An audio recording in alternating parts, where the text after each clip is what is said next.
বাংলাদেশের আকাশে অস্বাভাবিক রেইন বেল্ট। আবহাওয়াবিদরা মনে করতেছেন বিগত ২০ বছরের ভিতরে এ ধরনের রেইন বেল্ট বাংলাদেশের আকাশে দেখা যায় নাই। ইতিমধ্যে রেইন বেল্টের প্রভাবে পাকিস্তানে প্রায় ২,০০০-এর উপরে মানুষ মারা গেছে।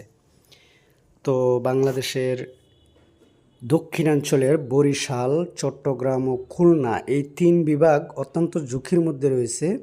এই রেইন বেল্টের প্রভাবে এই ৩ বিভাগে প্রচুর বর্ষণ হতে পারে।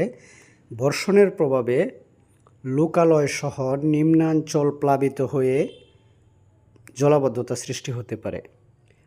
তো এই ক্লাইমেট চেঞ্জ বা জলবায়ু পরিবর্তন এটা বায়ুমণ্ডলে পরিবর্তনের কারণেই এরকম হচ্ছে। আর বায়ুমণ্ডলকে আমরাই প্রতিনিয়ত ধ্বংস করে ফেলছি। কলকারখানার খালদোয়া এবং বন উজাড় করে আমরাই ধ্বংস করে ফেলছি। জনসচেতনতা বৃদ্ধির মাধ্যমে আমরা এই আবহাওয়া রুখতে পারি। বিরূপ আবহাওয়ার কারণে জনজীবন বিপর্যস্ত হতে পারে। ভালো থাকবেন সবাই। আসসালামু আলাইকুম ওয়া রাহমাতুল্লাহি ওয়া বারাকাতুহু।